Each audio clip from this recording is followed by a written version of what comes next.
আসসালামু আলাইকুম। সবাই কেমন আছেন? আশা করছি ভালো আছেন। আল্লাহর রহমতে আমরাও ভালো আছি। তো প্রতিদিন কি রান্না করব, করব না মানে এটা ভাবতে, ভাবতেই দিন চলে যায়। আর ডিম ভাইজা কাইটে রান্না করলে খুবই টেস্ট লাগে। আর ডাল দিয়ে রান্না করছিলাম সেদিন খুবই টেস্ট হয়েছিল। এর জন্য ভাবলাম যে আজকেও তাইলে আবার ডাল দিয়েই রান্না করি আর করলা ভাজি করি। তো আজকে করলা কাটতে ধুইতে অনেক দেরি হয়ে গেছে। এজন্য আগে আলুটা দিয়ে দিলাম।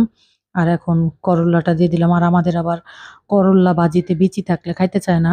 এজন্য ঝামেলা হয়। এদিকে যে সাদিয়ার বাবু, সাদিয়া ওরা আসছে।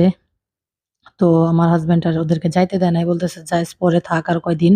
তো এর জন্য তো বাবুকে আমরা মানে বাবু হওয়ার পর তো যাইতে পারি নাই। যেহেতু দেশের পরিস্থিতি খুবই খারাপ ছিল এর জন্য। তো ওরা আসছে বাবুকে নিয়ে আমাদেরকে দেখানোর জন্য।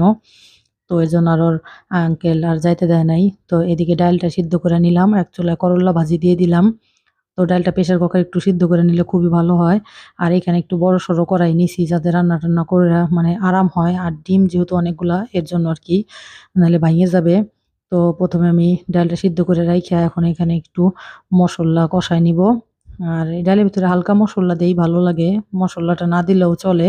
কিন্তু আমি আবার একটু দেই নয়তোবা আমার কাছে ভালো লাগে না খাইতে। একেক জনের আরকি খাবারের ধরন একেক রকম।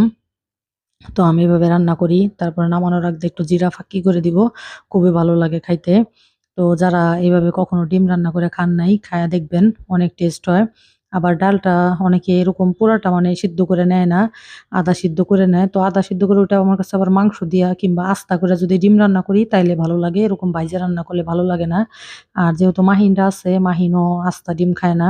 তারপর আমারও পছন্দ না। আমার ছেলে আস্তা ডিম রান্না করলে কুসুম খাইতে চায় না। আর এইভাবে রান্না করলে সবারই অনেক পছন্দ। এজন্য আরকি এভাবেই রান্না করতেছি।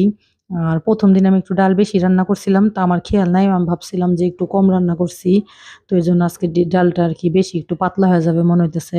ডালের পরিমাণটা কম নিয়ে নিছি। ১ম দিন ১.৫ পোয়া ডাল রান্না করছিলাম। আজকে নিছি ১ পোয়া। এজন্য বুঝতে পারি নাই। তো রান্নার পরে আমাকে জারফিন আপা বলতেছিল, "আপনি সেদিন আরেকটু বেশি নিছিলেন।" আমি বলি, "ও এর জন্যই আমি বলতেছি পাতলা, পাতলা লাগতেছে কেন?" তো তারপরেও মানে এটারও এক স্বাদ। ঘন হইলে এক স্বাদ হয়, পাতলা আরেক স্বাদ। ২ টার স্বাদ আরকি ২ রকম। যেহেতু রান্না হয়ে গেছে এখন তো আর বইলা লাভ নেই। আর আমি ভাবছি যে সেদিনকার মতনই ডাল নিছি, একই পরিমাণে পানি দিছি এর জন্য। আর এদিকে যে করলা ভাজিটাও সুন্দর মতো হয়ে গেছে।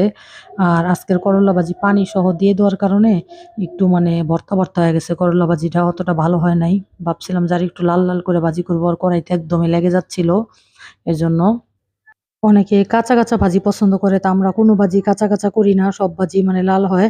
একটু কাঁচা থাকলে মানে আমার হাসব্যান্ড তো দূরের কথা মানে আমারই খাইতে ভালো লাগে না। আর ভাজিটা যত লাল হবে ততই ভালো লাগে।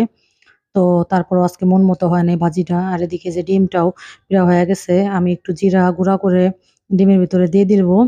আর এইভাবে জিরা ফাঁকি করে দিলে যেকোনো তরকারিতে খুবই টেস্ট হয়। বিশেষ করে গরুর মাংস, মুরগির মাংস, ফ্যাপসা, ডিম এইভাবে দিলে খুবই ভাল লাগে। আর এই যে এখানে আমি ২ বলে বাইরে নিবো। একটা রাত্রের জন্য, একটা দুপুরের জন্য।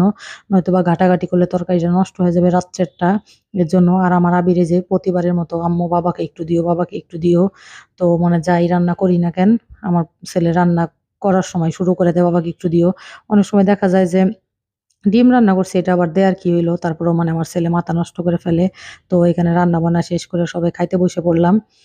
তো আজকের মতো এই পর্যন্ত। সবাই ভালো থাকবেন, দোয়া করবেন।